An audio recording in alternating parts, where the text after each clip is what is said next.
Assalamu alaikum and welcome to a very important webinar. Secure your dream job in a competitive job market.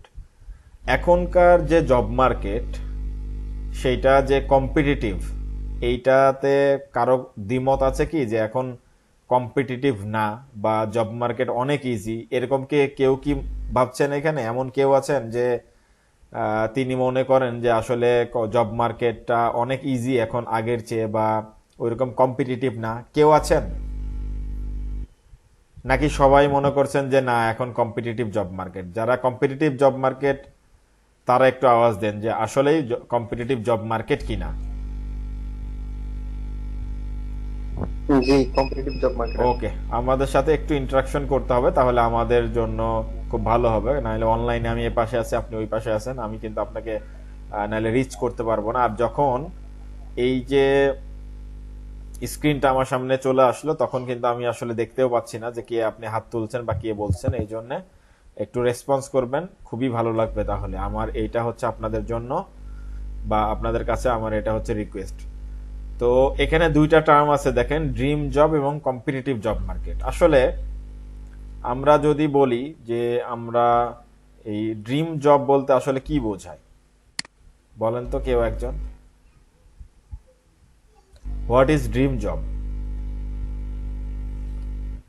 আমরা engineering সেক্টরে মানে diploma সেক্টরে ভর্তি হওয়ার সময় যে জব গুলো করার প্রত্যাশা করি এটা হচ্ছে আমাদের ড্রিম জব।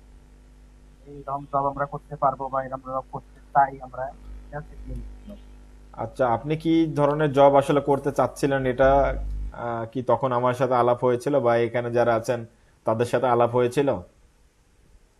হয় নাই? না, তো আপনি একটু পুরোটাই বলেন হয়। আমাদেরকে যে আসলে কোন টাইপের জব করতে চাচ্ছিলেন, আপনার ড্রিম জব বলতে আপনি কি বুঝেন?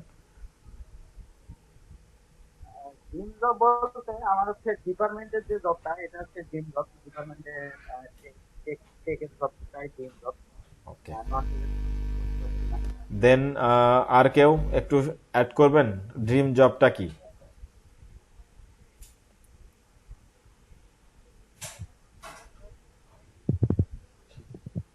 বলেন, এনিওয়ান, কোনো সমস্যা নেই। আমি যদি আমার সাইড থেকে বলি যে আমার ড্রিম জবটা কি, ওকে, সেটা হলো এরকম যে আমি আমার ক্যারিয়ারটা কোন দিকে নিতে চাই।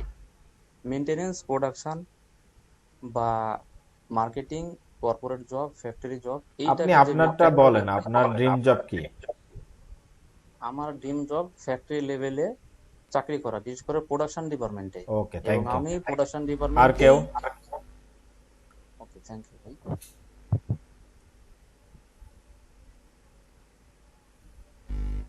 আর কেউ?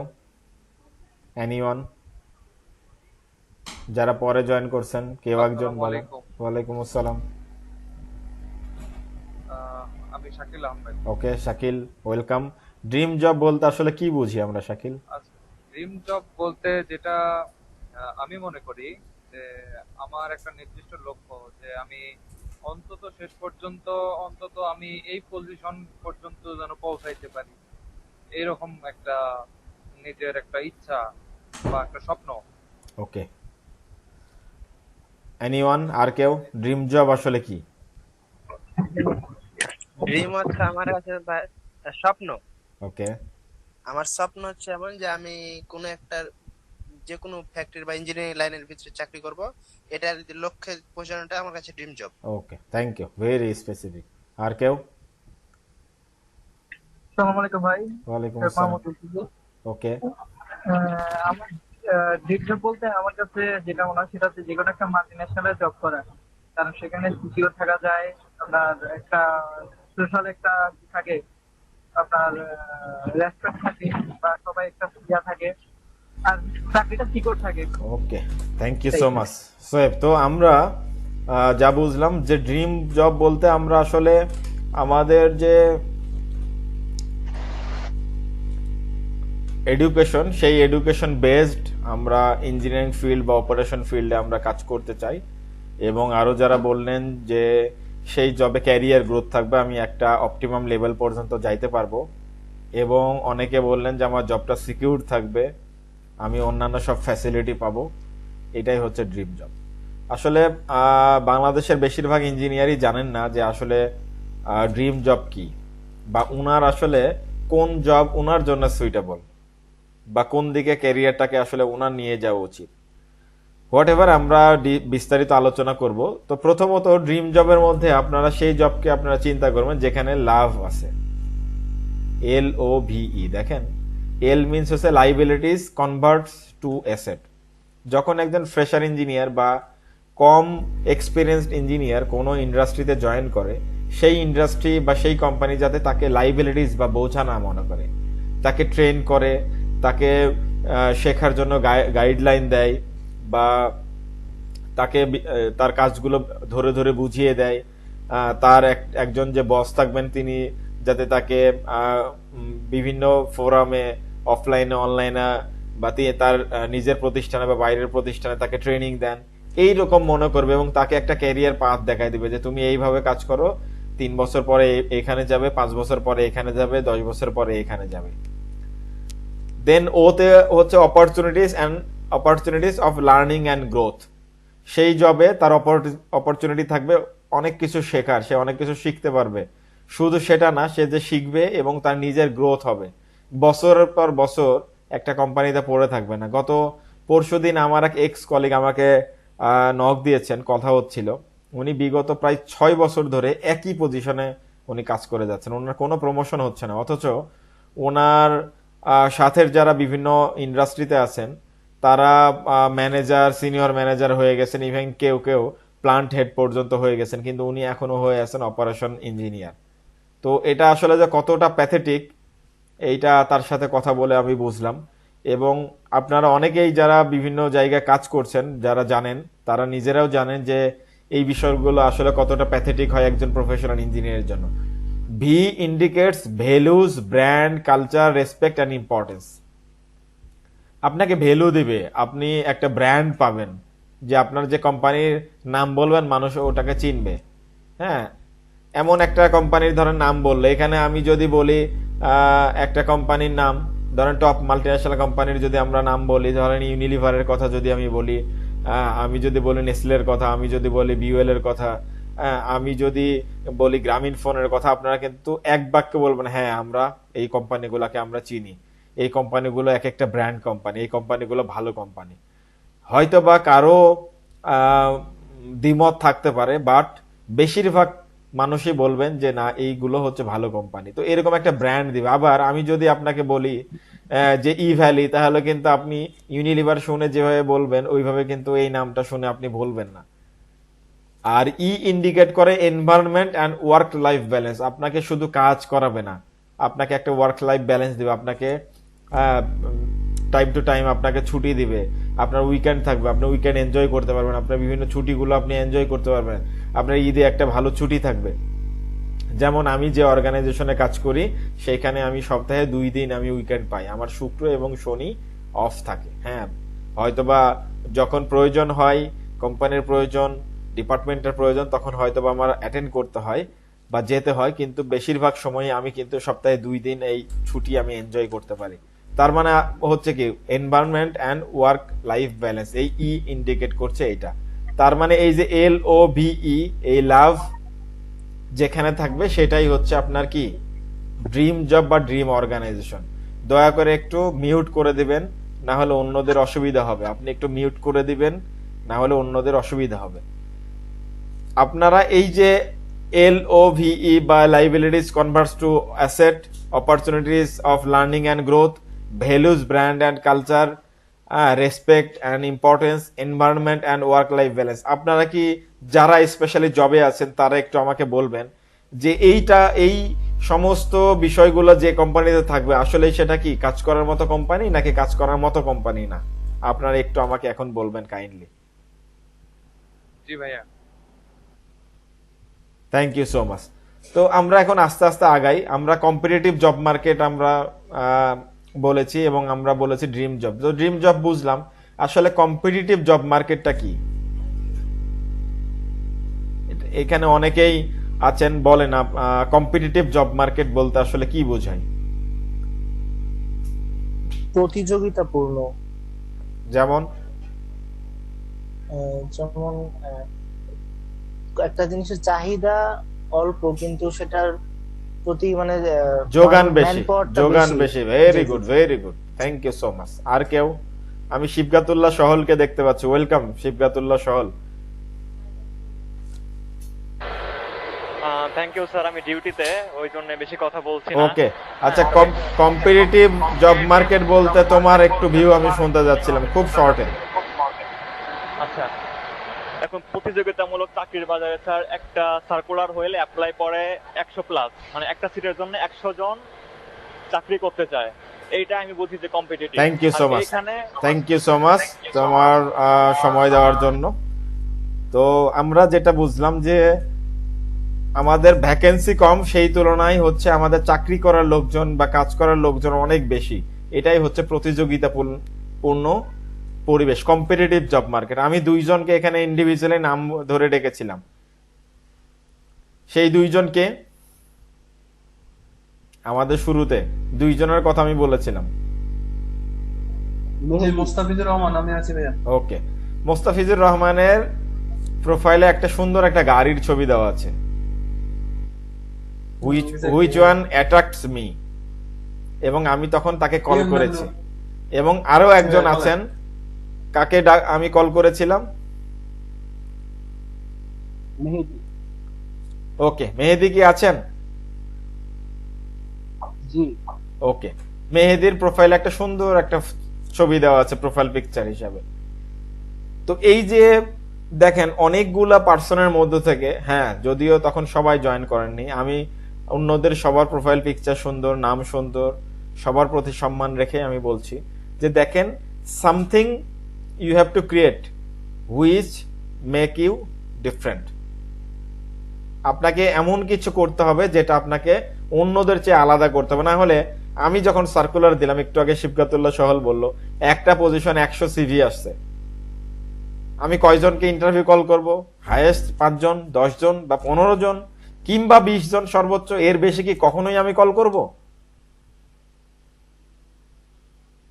কল করব না। তো কম্পিটিটিভ জব মার্কেট আপনারা অবশ্যই সবাই ইতিমধ্যে বুঝে ফেলেছেন। এবং এই জব মার্কেটে কিভাবে আপনার জবটা সিকিউর করবেন, আপনার ড্রিম জবটা আপনি পাবেন, এই কম্পিটিটিভ জব মার্কেটে আপনি আপনার পরের জবে কিভাবে আপনি অ্যাপ্লাই করবেন, কিভাবে আপনি অনবোর্ড হবেন, সেইগুলো নিয়েই আমরা আলোচনা করব। এই লাস্ট দেখেন আমাদের বাংলাদেশে একটা সরকার পতনের পরে ইন্টেরিম গেল, তারপরে একটা ইলেকটেড গভর্নমেন্ট আসলো। এই যে এই ভালনারেবল সিচুয়েশনে অনেকেরই কিন্তু চাকরি চলে গেছে। আপনারা জানেন যে অনেক কিন্তু কোম্পানি বন্ধ হয়ে গেছে। আপনারা কি জানেন?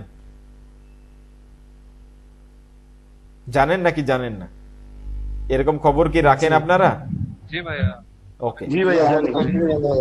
এই যে এই কম্পিটিটিভ জব মার্কেটে আলহামদুলিল্লাহ আমি 3টা জায়গা থেকে আমি জব অপরচুনিটি পাইছি, এবং সবগুলো হচ্ছে টপ কোম্পানির, অলমোস্ট টপ কোম্পানির টপ পজিশন।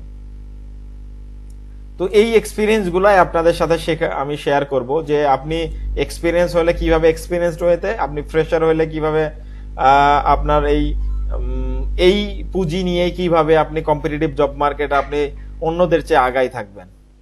তো দেখেন আপনার যে একটা road map to get the top demanding job, আপনার অনেকে এখানে বললেন যে অপারেশনের জব করতে আমার ড্রিম জব, অনেকে বললেন যেখানে আমার ক্যারিয়ার গ্রোথ থাকবে সেটা আমার ড্রিম জব, কেউ বললেন আমি মেইনটেনেন্স বা ইঞ্জিনিয়ারিং ডিপার্টমেন্ট বা আমার নিজের ডিপার্টমেন্টাল জব করতে চাই, সেটা আমার ড্রিম জব। এখন এই ড্রিম জবটা পাওয়ার জন্য রোড ম্যাপ কি কারো আছে? কেউ কি এটা পাওয়ার জন্য আসলে কি দরকার, কিভাবে পাওয়া যাবে, এইটা নিয়ে কারো কোনো রোড ম্যাপ আছে?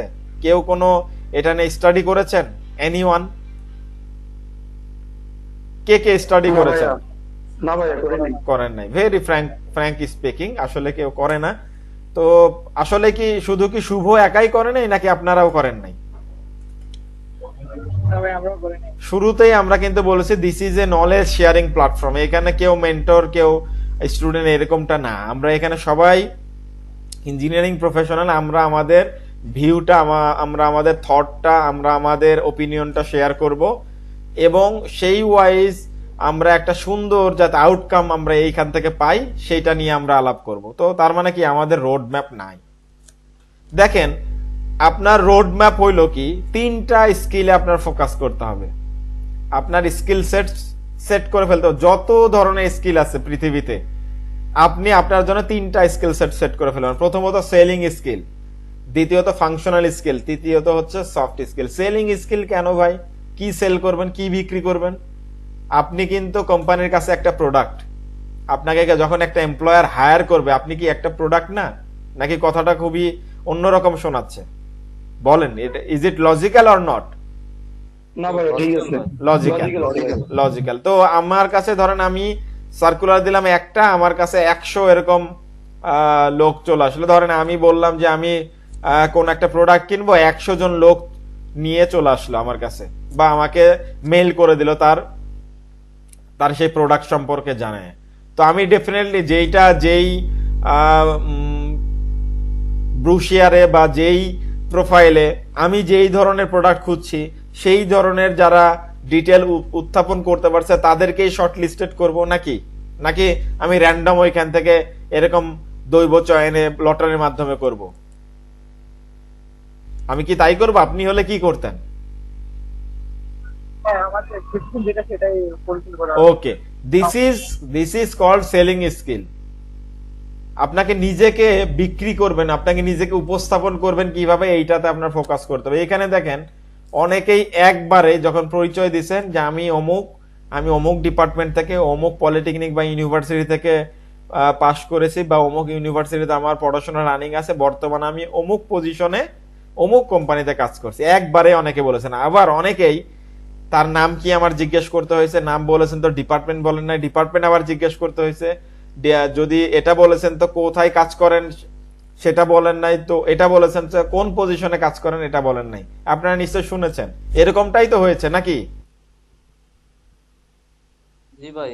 তো যখন আমি সবাইকে যখন এরকম প্ল্যাটফর্ম, ওপেন প্ল্যাটফর্ম দিলাম, দেখেন কেউ এই সুযোগটাতে কাজে লাগাই ফেলছে, কেউ কাজে লাগাইতে পারে নাই।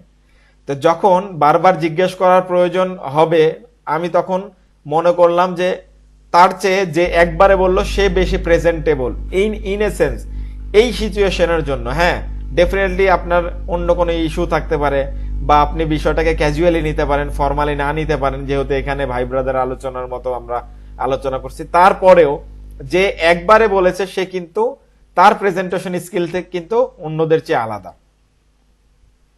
This is called selling skill. আপনাকে প্রেজেন্ট করতে হবে। যেটা বলছিলাম, 2 জনকে আমি কল করেছি, তাদের প্রোফাইলটা সামথিং লাইক দ্যাট, যে এইভাবে কল করেছে। আবার এইখানে একজনের নাম দেখলাম ভালোবাসার জীবন, আমি তাকে শুরুতেই বলেছি ভাই তোমার এই নামটা চেঞ্জ করতে হবে, এটা হচ্ছে তোমার জন্য প্রথম পরামর্শ।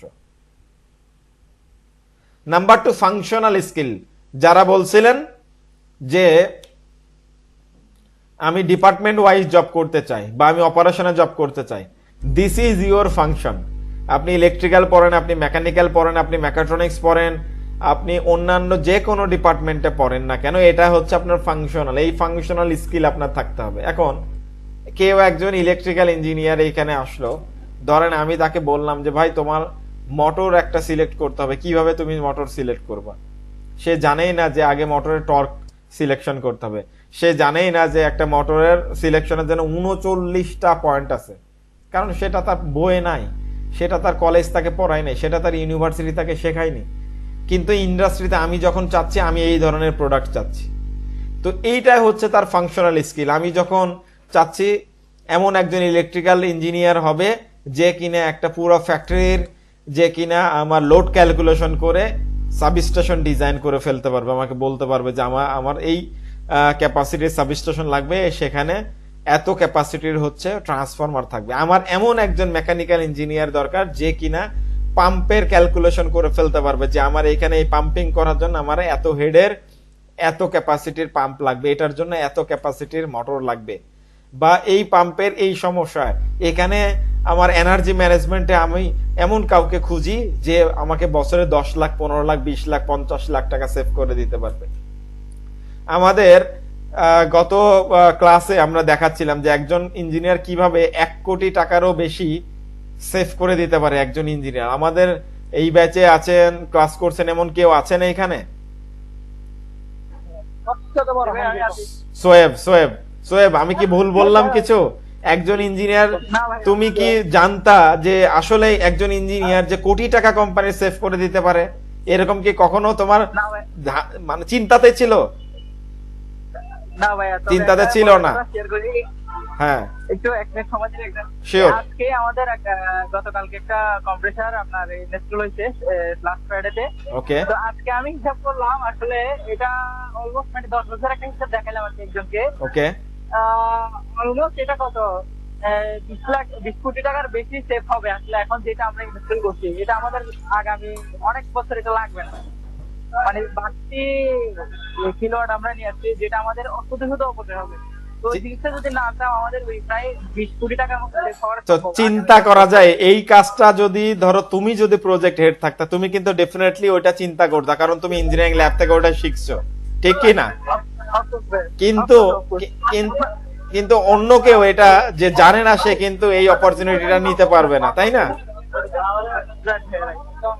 তো what ever this is your functional skill. আমরা আরো পরবর্তীতে যখন কথা বলবো আরো অনেকের ওপিনিয়নই নিব। This is your functional skill. আপনাকে কেন ইন্ডাস্ট্রি নিবে ভাই? আপনি যদি এই যে 20 লাখ টাকা নষ্ট হবে, অপচয় হবে, এই কথা যদি ম্যানেজমেন্ট জানে, ওই ইঞ্জিনিয়ারকে সবার আগে ফায়ার করবে কিনা ভাই? আপনারা ধরে নেন এখানে যতজন আছেন 40 জন, এই 40 জন আপনারা এখানে প্রত্যেকে হচ্ছে এমপ্লয়ার, আপনারা হায়ার করবেন লোক, আপনাদের ইন্ডাস্ট্রি আছে। এখন এমন একজনকে হায়ার করছেন যে আপনার আগামী 10 বছরে আপনার কোম্পানির 2 কোটি টাকা বা 1 কোটি টাকা বা 20 লাখ টাকা বা 50 লাখ টাকা আপনার অপচয় করবে। আপনি কি তাকে কি কোম্পানি থেকে রাখবেন নাকি রাখবেন না? সত্য একটা অ্যান্সার দেন, অনেস্ট অ্যান্সার দেন, বলেন রাখবেন নাকি রাখবেন না? রাখার কোনো প্রশ্নই আসে না। Very very honest answer. তাকে রাখার কোনো প্রশ্নই আসে না। তাকে আমি নিছি আমার কোম্পানিকে সেভ করার জন্য, সে যদি আমার উল্টা ক্ষতি করে তাহলে আমি কি তাকে রাখবো? ঠিক একইভাবে সেরকম ইঞ্জিনিয়ার যখন আপনি রাখবেন না, একইভাবে যখন একজনকে ইঞ্জিনিয়ার আপনি হায়ার করবেন, ডেফিনেটলি যে ইঞ্জিনিয়ার আপনার 20 লাখ 50 লাখ 1 কোটি টাকা সেভ করে দিতে পারবে তাকেই তো আপনি হায়ার করবেন, নাকি এমন কাউকে র্যান্ডম লোককে হায়ার করবেন যে এসবের ক্যালকুলেশনই বুঝে না, বুঝেই না কিভাবে একটা মেশিন সিলেকশন করতে হয়? আপনি বলেন, আমি কি ঠিক বললাম নাকি ভুল বললাম? আপনি কি আমার সাথে অ্যালাইন? জি ভাইয়া। This is your functional skill. এবং সফট স্কিল হচ্ছে এইটাকে প্রেজেন্ট করা। এই যে একজন সোয়েব এখানে বলল, যখন সে সিচুয়েশন বেসড, ভাই আপনি এত বেশি নিয়ে আসছেন, আপনি কিন্তু দেখেন এত কিন্তু আপনার লস হয়ে যাবে, বা আমরা কিন্তু এভাবে নিয়ে আসলে, এই জিনিস নিয়ে আসলে আমরা কিন্তু কি আমরা এটাকে সেভ করতে পারবো। এই যে আপনার প্রেজেন্টেশন স্কিল, একজন আরেকজনের সাথে কমিউনিকেট করার স্কিল। যেমন সুন্দর একটা কথা বললো যে ভাই আমাকে 1 মিনিট সময় দিলে আমি একটু বলতে চাই, চমৎকার। একইভাবে এইখানে একজন কিন্তু আমাদের ভাই প্রথমে হাত তুলেছিল, চমৎকার তার হচ্ছে অ্যাপ্রোচ। পরে আমি তাকে কি বললাম যে ভাই হাত তোলার প্রয়োজন নাই। This is your courtesy, this is your soft skill. How to communicate, how to deal your boss, how to deal your subordinate, how to deal your colleagues, কিভাবে করবেন, এইটা হচ্ছে আপনার সফট স্কিল। এই 3টা স্কিলের নাম যদি আপনি মাথায় নিতে পারেন, আজকের এই ওয়েবিনারে আসা আপনার সার্থক, আমার এই কষ্ট করে এতগুলো কথা বলা সার্থক। 3টা স্কিলের কথা কি মনে থাকবে? সবাই একটু কি আনমিউট করে বলতে পারবেন? Selling skill, functional skill and soft skill বলতে পারবেন কি? জি ইনশাআল্লাহ। হ্যাঁ ভাই, বলতে পারবো। বলেন, একটু কাইন্ডলি বলেন। Skill, soft skill, selling, functional, soft. Very good. SFS, functional skill, soft skill, very good, thank you so much. আমার কাছে মনে হচ্ছে এটাই হচ্ছে আমার আনন্দ, হ্যাঁ, যে এই যে আমি এই 40 জন ইঞ্জিনিয়ারকে আমি অন্তত একটা ইনসাইট দিতে পারছি যেটা নিয়ে সে চিন্তা করতে পারবে। কি আপনার মাথায় ডেফিনেটলি একটা চিন্তার একটা খোরাক তো আমি দিতে পারছি, নাকি পারি নাই? Thank you so much. তো অবভিয়াসলি ভাই। ওকে, আমরা একটু সামনে আগাই। সেলিং স্কিলেই হচ্ছে কি আপনার দেখেন আপনার সিভি, আপনার রিজুমি, আপনার কভার লেটার আপনি কিভাবে অ্যাপ্লাই করছেন। একটা কথা মনে রাখবেন, এখানে যতজন আছেন আপনার সিভিতে 3টা জিনিস আপনার ফুটাই তুলতে হবে। আপনি কি পারেন, আপনাকে কেন নেওয়া হবে, আপনাকে নিলে আপনি কোন জায়গায় কন্ট্রিবিউট করতে পারবেন। আপনি দুনিয়া ভরা সব লিখছেন, কোনো লাভ নাই। জাস্ট 3টা পয়েন্ট আপনার উল্লেখ থাকতে হবে, 3টা পয়েন্টে ফোকাস করতে হবে। এবার আপনি আপনার সিভিটাকে সেইভাবে আপনি রেডি করবেন। আমাদের ইঞ্জিনিয়ারিং ল্যাবে কিন্তু আমরা ক্যারিয়ার কনসালটেন্সি আমরা ফ্রিতে করি, ওইখানে কিন্তু অ্যাপ্লাই করলে সিভি সহ আমরা কিন্তু সিভির ইনসাইটটা কিন্তু আমরা দেখে নিই। আপনাদের অনেকেই হয়তো এই সার্ভিসটা আমাদের থেকে নিয়েছেন। কি বললাম? 3টা জিনিস, আপনি কি পারেন, আপনাকে কেন নেওয়া হবে, আপনাকে নিলে কোন জায়গায় কন্ট্রিবিউট করা যাবে, করতে পারবেন। দেখেন সোয়েবের কথাতেই যদি বলি, কেন আপনি কি পারেন, তার মানে কি আপনি অ্যাজ এ ইঞ্জিনিয়ার আপনি ফাংশনাল স্কিল আপনার খুব ভালো। How to design, how to selection, how to maintenance, how to operation, এই জিনিসগুলো আপনি যদি জানেন প্রপার ওয়েতে, আপনি সেটা জানেন যে আমি এই এই জিনিস জানি। আপনাকে কেন নেওয়া হবে? আপনাকে নেওয়া হবে কারণ আপনি ওই যে এক্সট্রা 1 কোটি টাকা খরচ যাতে না হয়, ওই যে আপনার মেনটেনেন্স আপনি জানেন, আপনার মেশিনারিজ গুলো ভালো থাকে, ওই যে আপনার ব্রেকডাউন যাতে কমে যায়, হ্যাঁ, এই সব জায়গাতে আপনাকে নিলে আপনি কন্ট্রিবিউট করতে পারবেন। এই জন্য 3টা জিনিস যাতে আপনার সিভিতে ফুটে ওঠে, আপনি কি জানেন, আপনাকে কেন নেওয়া হবে, এবং আপনাকে নিলে কোম্পানির কি বেনিফিট হবে। ওকে, ফাংশনাল স্কিলে দেখেন এখন কম্পিটিটিভ জব মার্কেটে হয়ে গেছে কি, আগে কিন্তু অনেক ভাগ ছিল, electrical, mechanical, utility, maintenance, engineering. এখন একজন ইঞ্জিনিয়ার নেওয়া হচ্ছে যে শিফটে থাকবে, আমার শিফট ইঞ্জিনিয়ার, যে আমার ইলেকট্রিক্যাল হলে মেকানিক্যালও জানবে, যে মেকানিক্যালের হলে ইলেকট্রিক্যালও জানবে, যে ইলেকট্রিক্যাল মেকানিক্যাল যে কেউ হইলে বা মেকাট্রনিক্স যে কেউ হইলে যে মেইনটেনেন্স বা ইউটিলিটি জানবে, যে আমার অপারেশন সম্পর্কে জানবে, যে সেফটি সম্পর্কে জানবে। এই 5টা জিনিস যার আয়ত্ত আছে, যার আয়ত্ত আছে, তার হচ্ছে ফাংশনাল স্কিল ফুলফিল আছে। এখন আপনি কলেজ বা ইউনিভার্সিটিতে আপনাকে তো আপনি ট্রিপলিতে পড়েছেন বা মেকানিক্যাল ইঞ্জিনিয়ারিং এ পড়েছেন, আপনি ডিপ্লোমা পড়লে electrical, mechanical, mechatronics, automobile, civil, আপনি যেখানেই পড়েন, আপনারা যারা ইন্ডাস্ট্রি বেস জব করতে চান, আপনার ইন্ডাস্ট্রি চাচ্ছে এই ধরনের স্কিল আপনার থাকা প্রয়োজন। কিন্তু আপনি শিখে আসছেন শুধু মেকানিক্যাল, আপনি শিখে আসছেন শুধু ইলেকট্রিক্যাল, আপনি শিখে আসছেন শুধু মেকাট্রনিক্স, আপনি হইলে আপনি সেই ইঞ্জিনিয়ারকে কি নিবেন? নিবেন নাকি নিবেন না? কাইন্ডলি অ্যান্সার মি, নিবেন নাকি নিবেন না? না। এখন এইখানে যারা জবে আছেন তারা বলেন। সোয়েব বলতেছিলা, বলো সোয়েব, একটু বলো যে আসলে এখন কি মানে ইন্ডাস্ট্রি কি এই ধরনের ডিমান্ডিং এই তাদের আছে কি না, নাকি নাই? এই যে 5টার কথা বললাম, অবশ্যই আছে, কোনো সন্দেহ নেই। এইখানে এজাজ আমি জয়েন করছে দেখলাম, এজাজকে আমি রিকোয়েস্ট করব যদি কথা বলার সিচুয়েশনে থাকো একটু বলবা যে আসলে এই ধরনের ফাংশনাল স্কিল ইন্ডাস্ট্রিতে আসলে এখন দরকার নাকি দরকার না। হ্যাঁ অবশ্যই ভাই। কিন্তু আমরা কিন্তু পড়াশোনা করে আসতেছি একটা পার্টিকুলার টেকনোলজিতে, আমরা কিন্তু পড়াশোনা করে আসতেছি একটা কি পার্টিকুলার ডিপার্টমেন্টে, ঠিক কি না? তাহলে কি এটা আমাদের জন্য কি চ্যালেঞ্জিং? হ্যাঁ। Thank you so much. তো আমাদের তাহলে কি করতে হবে? এই জিনিসগুলো আমাদের শিখতে হবে। আপনি যে কোনো জায়গা থেকে আপনি বই পড়ে শিখেন, আপনি ট্রেনিং করে শিখেন, আপনি যে কোনো জায়গা থেকে শিখেন, আপনার শিখতেই হবে। আমরা আসি সফট স্কিল। দেখেন আপনার টেকনিক্যাল কম্পিটেন্সির সাথে আপনার পারফরমেন্স কিভাবে ম্যানেজমেন্ট করবেন, আপনার প্রবলেম সলভিং এবং ক্রিটিক্যাল থিঙ্কিংটা আপনি কিভাবে আপনার অ্যাপ্রোচ দিবেন, আপনি কমিউনিকেশন স্কিলটা আপনি কিভাবে আপনি মেনটেন করবেন, আপনি আপনার যখন প্রোডাকশনের যখন প্রেসার আসবে আপনি কিভাবে হ্যান্ডেল করবেন, আপনার একসাথে যখন 5টা মেশিন ব্রেকডাউনে যাবে আপনি কিভাবে এটাকে প্রায়োরিটাইজ করবেন, কিভাবে এটাকে হ্যান্ডেল করবেন, আপনার কিভাবে আপনি লিড দিবেন আপনার টিমকে, কিভাবে টিমের সাথে মিলে কাজ করবেন, কিভাবে টাইম ম্যানেজমেন্ট করবেন, আপনি ইফিসিয়েন্সি, আপনার স্কিলের ইফিসিয়েন্সি আপনি নিয়ে আসবেন। এইটাই হচ্ছে আপনার সফট স্কিল। তো 3টা স্কিল বললাম, selling skill, functional skill, soft skill. Okay, এখন আপনার জন্য আসলে কোন জব? আপনি শর্ট অ্যানালাইসিস করবেন, SOWT, এস মিন স্ট্রেংথ, আপনি কোনটাতে আসলে ভালো, ও হচ্ছে অপরচুনিটি, আসলে কোনটার ফিউচার প্রসপেক্ট ভালো। যেমন ইন্ডাস্ট্রিতে এখন অনেক অটোমেশন ইঞ্জিনিয়ারদের চাকরির কিন্তু রিপ্লেসমেন্ট চলে আসতেছে এআই এর জন্য, কিন্তু একটা ইউটিলিটি এবং প্লান্ট মেইনটেনেন্স জানা ইঞ্জিনিয়ারের রিপ্লেস আসতে অনেক দেরি, আমি জানি না আদৌ আসবে কিনা, যদিও আসে আরো অনেক সময় লাগবে। তা আপনি কোনটাতে ভালো, কোনটাতে আসলে ফিউচার আছে ভালো, কোনটা আপনার জন্য উইকনেস বা আন্ডার ডেভেলপমেন্ট আছে, আপনি জানেন না। যেমন আপনি পড়ছেন ইলেকট্রিক্যাল, আপনি তো মেকানিক্যাল বুঝেন না, অপারেশন বুঝেন না, ইউটিলিটি বুঝেন না। আপনি পড়ছেন মেকানিক্যাল, আপনি তো ইলেকট্রিক্যাল বুঝেন না, সাবস্টেশন ডিজাইন, আপনি মোটর সিলেকশন এইগুলো তো বুঝেন না। এইগুলা হচ্ছে আপনার উইকনেস। এগুলা কি করতে হবে, আপনার ডেভেলপমেন্ট করে ফেলতে হবে, শিখে ফেলতে হবে। এবং থ্রেট, আপনার এইখানে থ্রেট কি আছে, আপনি যখন এইসব না শিখে আপনি ইন্টারভিউ দিতে যাবেন, আপনি ইন্টারভিউতে ভালো করতে পারবেন না। কোনো কারণে যদি, এই যে আমার ধারণা যে 95% জব মেরিটে হয় বা 90% জব, এই যে 5% বা 10% আপনি যদি কোনো কারণে আপনি বিভিন্ন লবিং তদবির, আপনি রেফারেন্সে যদি ঢুকেও যান, আপনি কিন্তু এখানে যে সার্ভাইভ করতে পারবেন। আপনি অনেককেই দেখবেন বিভিন্ন জবে ঢুকছে 1 মাস 2 মাস 3 মাস 6 মাস আউট।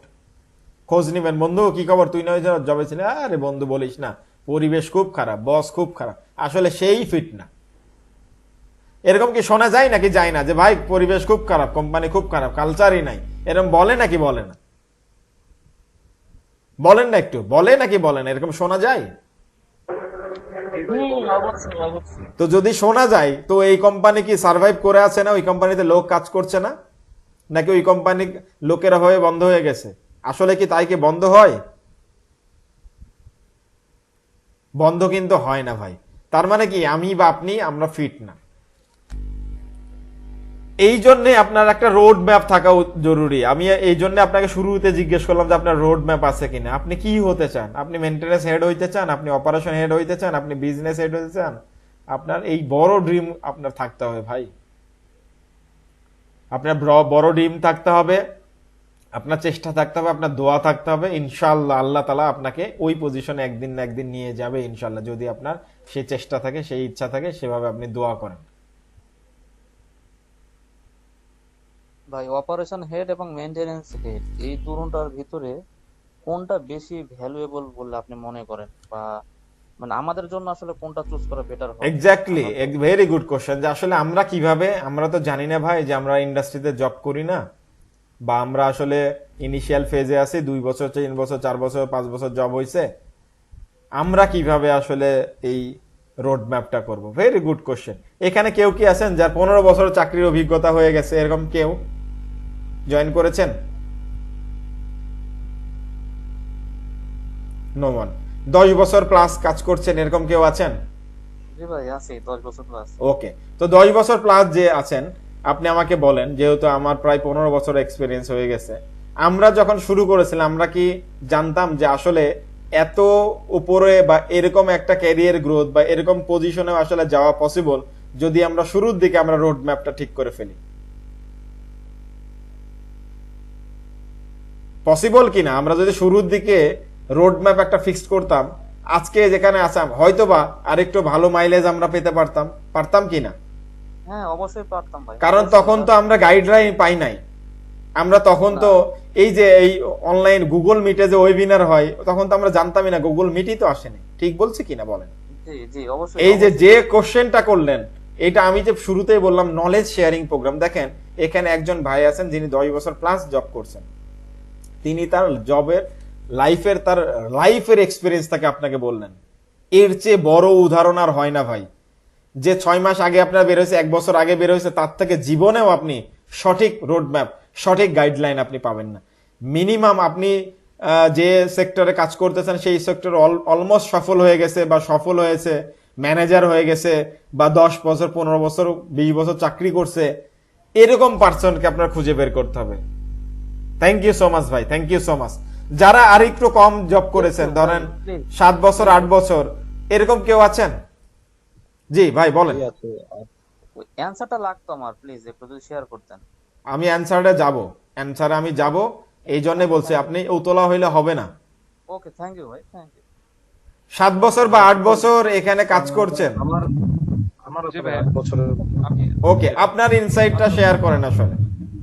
আচ্ছা, আমার ক্ষেত্রে যেটা হয়েছে, যেটা আমি এখন বুঝতেছি, আমি যেহেতু আমার পড়াশোনার ব্যাকগ্রাউন্ড হচ্ছে ডিপ্লোমা ইলেকট্রিক্যাল আর বিএসসি ট্রিপলি, ওকে, কিন্তু প্রথম দিকে আমি ট্রিপলি সেক্টরে ছিলাম, ড্রয়িং ডিজাইনে, মানে একটা ইঞ্জিনিয়ারিং ফার্মে ছিলাম। তো এরপর আমি লিঙ্কডইন থেকে সেফটি সেক্টরের আপনার ইয়েটা পাই, সন্ধানটা পাই। তো এখানে দেখলাম যে সেফটি সেক্টর মোটামুটি আপনার স্যালারি স্কেল ভালো, আর একটু কম্পিটিশন কম। এরপর থেকে আমি মনে হয় পুরোপুরি আমি সেফটি সেক্টরে শিফট করছি আর কি। ওকে। আমার এখন 7 নাম্বার জব, পুরো এরপরে 6টা জবে আমার সেফটি নিয়ে।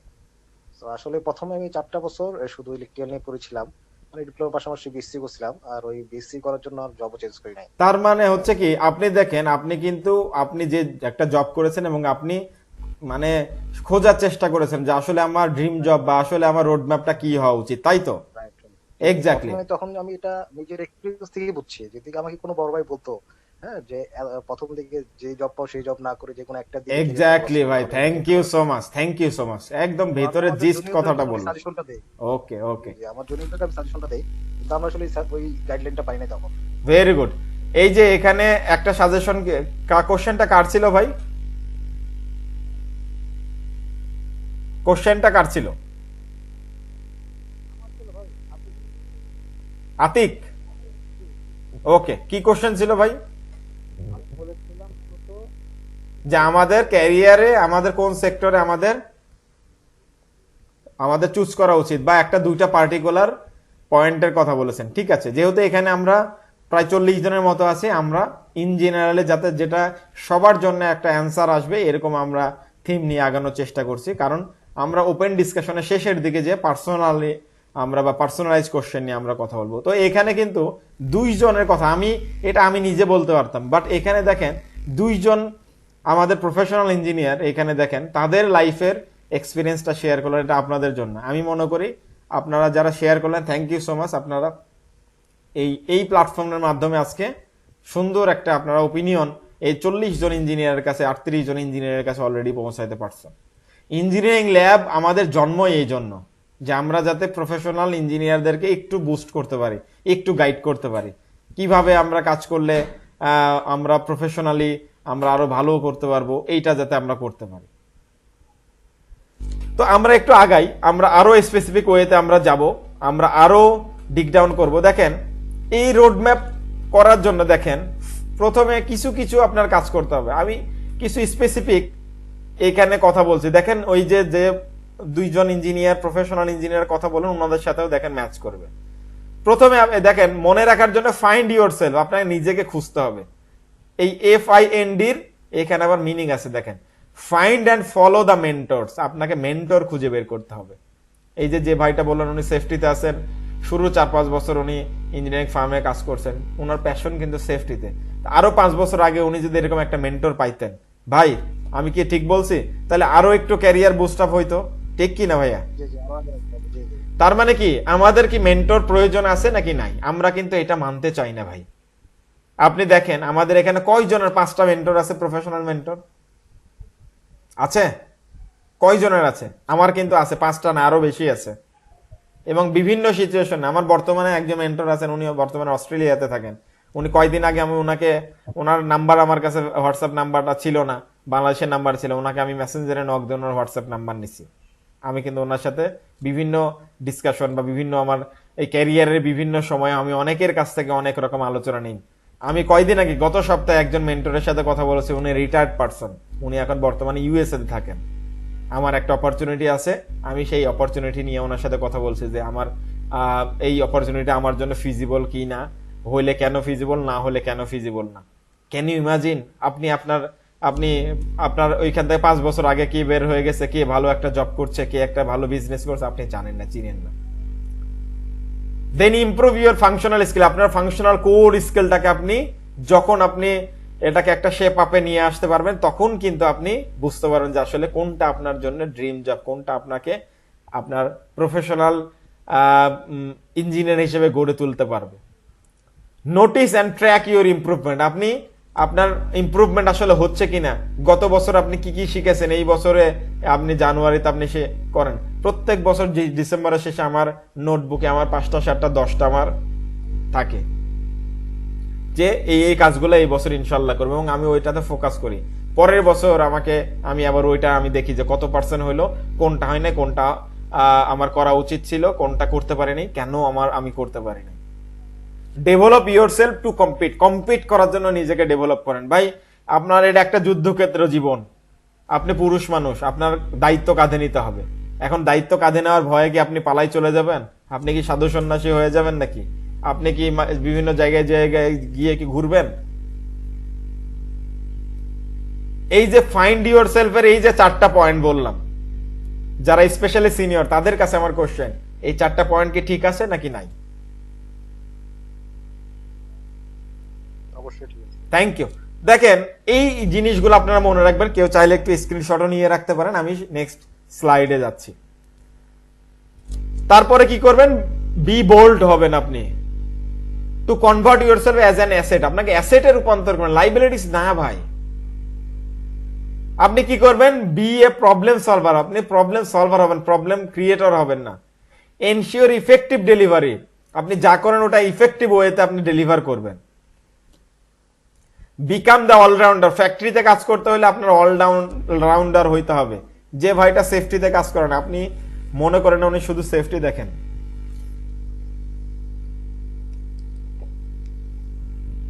সরি, উনার কিন্তু ইলেকট্রিক্যাল নলেজ দরকার, উনার কিন্তু মেকানিক্যাল নলেজ দরকার, উনার কিন্তু সিভিল স্ট্রাকচার বেসড এর নলেজ দরকার।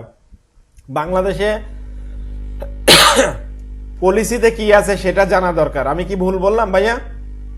না না, অবশ্যই পারফেক্ট। যে অপারেশনে কাজ করছেন তার ইলেকট্রিক্যাল জানা দরকার, তার মেকানিক্যাল জানা দরকার। মেকানিক্যাল পার্সন এসে কেন ব্রেকডাউনে এত সময় নিচ্ছে, আসলে এত সময় লাগছে কিনা, ইলেকট্রিক্যালের পার্সন এসে কেন এত সময় নিচ্ছে, আসলে দরকার ছিল কিনা এতটুকু, আপনি তো এটা ফাইন্ড আউট করতে পারবেন না যদি না আপনি সেই বিষয়ে আপনার নলেজ হন।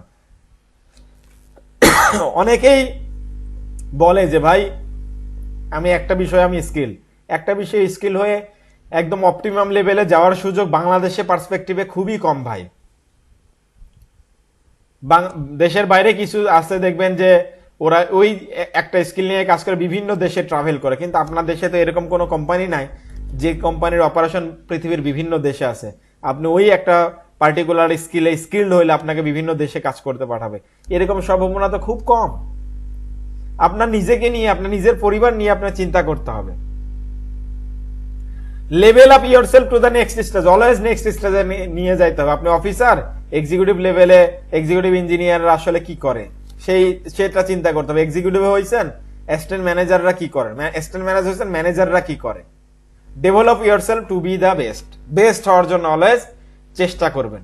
দেখেন এখন আমরা দেখছি যে আসলে লিঙ্কডইনে কি হয়েছে, 2025 সালে যে জব হায়ার করা হতো ওটা 25% স্কিল বেসড করা হতো, যেটা 2027 সালে যে ইনশাল্লাহ 50%, মোর দেন 50%।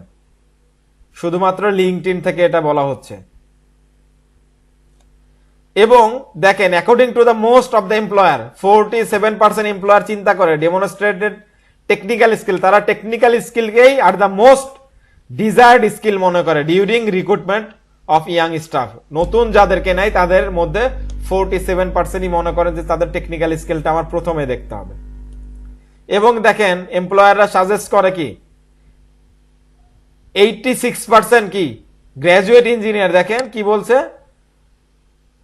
some areas for improvement of the diploma graduate, the highest percent 87% of suggestion was made for improving problem solving skill। 86% পর্যন্ত আপনার যে স্কিল সেট বা আপনার যে স্কিল এনহ্যান্স করা দরকার সেটা হচ্ছে আপনার problem solving skill, that mean your functional skill.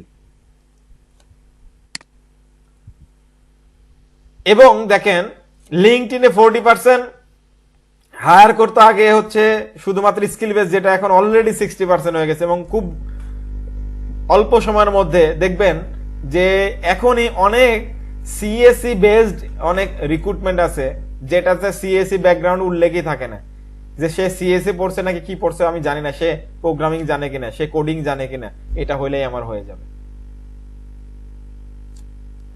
ভাই এই স্কিলটা কি স্পেসিফিক স্কিল নাকি মাল্টি স্কিল, এটা প্লিজ একটু বলতেন। টেকনিক্যাল স্কিল বলতে আমরা কিন্তু ফাংশনাল স্কিলকে বুঝাইছি। Functional skill is your technical skill.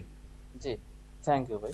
ওকে, তো আমরা একজন মেইনটেনেন্স এবং engineering professional specially factory based কি দেখেন হয় আমরা একটু দেখার চেষ্টা করব। আমরা এখানে একটা পিডিএফ রেখেছি, কোনো সমস্যা নেই, আমরা দেখব। তার আগে আমরা কেন ফ্যাক্টরি বেসড জব, আমরা operation, production, maintenance, electrical, utility কেন চিন্তা করব দেখেন। কারণ ফ্যাক্টরি স্পেশালি মেইনটেনেন্স এবং অপারেশন ডিপার্টমেন্টে এমন একটা জায়গা দেখেন ওইখানে আপনি ইজিলি প্রবলেম সলভার হইতে পারবেন, ইজিলি আপনি হাইলাইটেড হইতে পারবেন। কিভাবে দেখেন,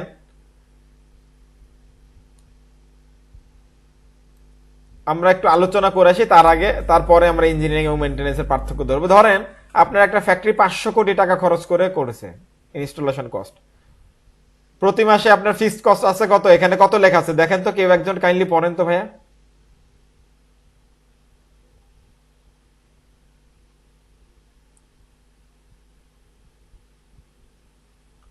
1,36,00,000। ভেরিয়েবল কস্ট আছে 20 লাখ আছে, অপারেশনাল কস্ট আছে কত 10 লাখ। আমি একটা টেন্টেটিভ আইডিয়া নিছি। পার মান্থ কস্ট কত, 1,66,00,000। পার ডে কস্ট কত দেখেন, কত আছে দেখেন। আচ্ছা, এটা একটা টেন্টেটিভ ধারণা। প্রতিদিন যদি আপনার বন্ধ থাকে তার মানে কোম্পানির লস কত, 5.5 লাখ টাকা। আপনার যদি 100 জন স্টাফ থাকে, সেই 100 জনের স্টাফের বেতন আছে, তাই না? আপনার প্রোডাকশন যে কমে গেল এটার একটা ব্যাপার আছে। তার মানে আপনি যদি এই বন্ধ করাটা আপনি যদি রুখে দিতে পারেন তাহলে কি আপনি ইজিলি আপনি এখানে হাইলাইটেড হতে পারবেন, ঠিক কি না?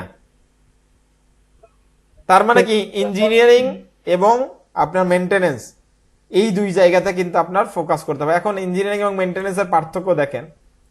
ইঞ্জিনিয়ারিং হচ্ছে ইনোভেশন এন্ড ডিজাইন নিয়ে কাজ করে, আর মেইনটেনেন্স কাজ করে রিলায়েবিলিটি এন্ড ফাংশনালিটি, ওটাকে সচল রাখার জন্য।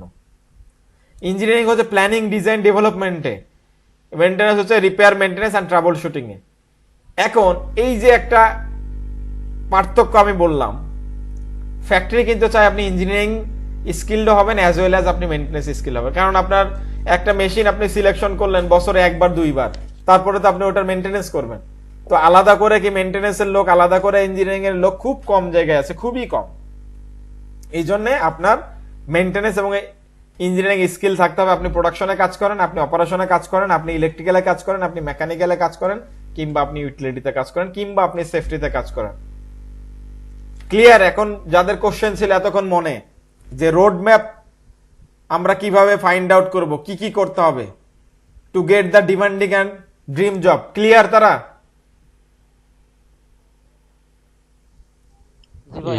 ওকে, এখন ওকে আপনার কোশ্চেন আমি নিব। এখন আপনার সিভি এবং লিঙ্কডইন প্রোফাইলে কি রাখতে হবে, 3টা জিনিস আপনার ফুটাই তুলতে হবে। আপনি কি জানেন আপনাকে কেন নেওয়া হবে এবং আপনাকে নিলে কোন জায়গায় আপনি এফোর্ট দিতে পারবেন কোম্পানির। যেমন আমাদের এখানে 2 জনের আমি প্রোফাইল নিয়ে আমি আলোচনা করছি। একইভাবে আপনাদের ফাংশনাল স্কিল, সফট স্কিল নিয়েও আমি আলোচনা করছি, সেলিং স্কিল নিয়েও আলোচনা করছি।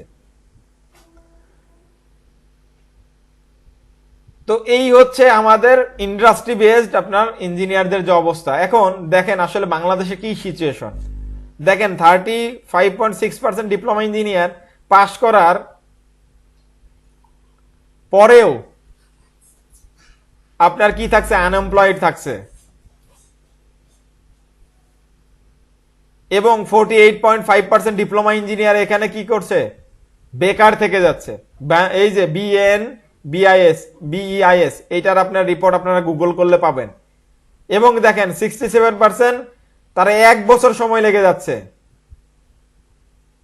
এবং এদের মধ্যে আবার 17%, 16 থেকে 17% আরো বেশি, 2 বছরের বেশি সময় লেগে যাচ্ছে। একইভাবে দেখেন গ্র্যাজুয়েট ইঞ্জিনিয়ারদেরও কিন্তু এই প্রবলেমটা একই প্রবলেম। ইঞ্জিনিয়ারিং পাশ করেও কিন্তু বসে থাকতে হচ্ছে। দেখেন যারা গ্র্যাজুয়েট ইঞ্জিনিয়ার ইউনিভার্সিটি থেকে পাশ করার পরেও 13.5% কিন্তু বসে থাকছে। এবং 1 in 3 graduate remain jobless for up to 2 years। 1 in 3 graduate, প্রতি 3 জনে একজন দেখেন জবলেস থাকছে আপ টু 2 years, 2 বছর পর্যন্ত। Can you imagine?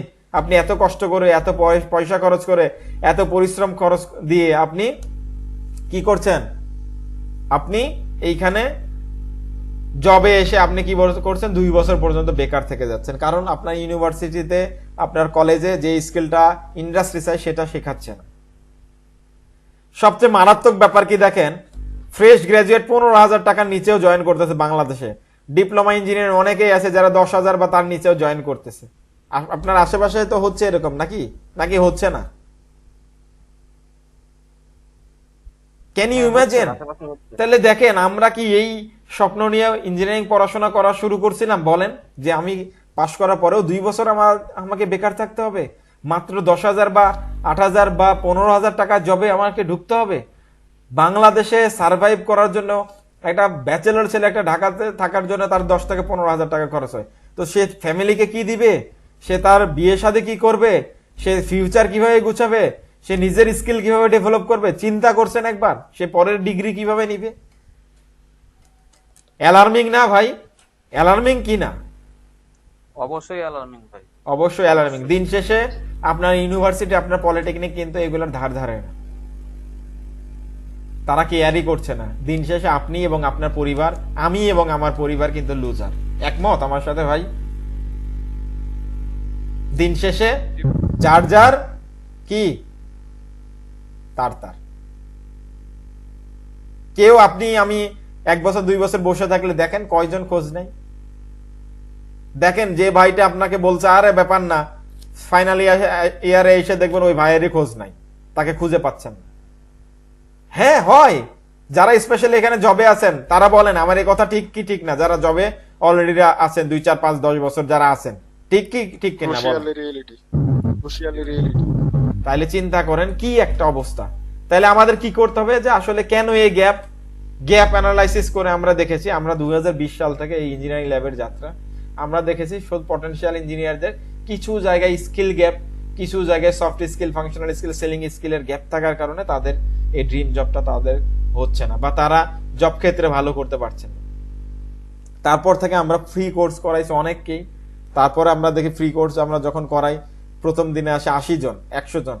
100 জনের বেশি তো আর গুগল মিটে নেওয়া যায় না, তারপরে আর নেওয়া যায় না। তারপরে আবার ড্রাস্টিক্যালি ড্রপ করে 70 জন, তারপরে 50 জন, 40 জন, 30 জন, 20 জন, নাই সালাম। একটা কোর্স আমরা লঞ্চ করেছে, কোর্স শেষ করার আগে আমাদের ধৈর্য নেই। তারপর আমরা চিন্তা করলাম তাহলে কি করা যায়। আমাদের এক সিনিয়র মুরব্বী গাইড করলেন যে ভাই তাহলে তুমি এই ভ্যালুয়েবল জিনিস তুমি আর ফ্রিতে দিও না, পেইড শুরু করো। আমরা শুরু করলাম আমাদের utility and plant maintenance course. এটার আমরা কোর্স ফি রাখলাম, আমরা চিন্তা করলাম যে 10,000 টাকা, এবং এটা আমরা ডিসকাউন্টে দিই। আমাদের এইখানে ইউটিলিটি অ্যান্ড প্লান্ট মেইনটেনেন্সে কোর্স করেছেন বা করছেন কেউ আছেন এখানে? জি ভাই আছি। কোন ব্যাচের ভাইয়া? আমি ইউপিএম 2 তে করার কথা ছিল, ওই সময়টা কোনো কারণবশত তো হয়নি, পরে এটা অনলাইনে।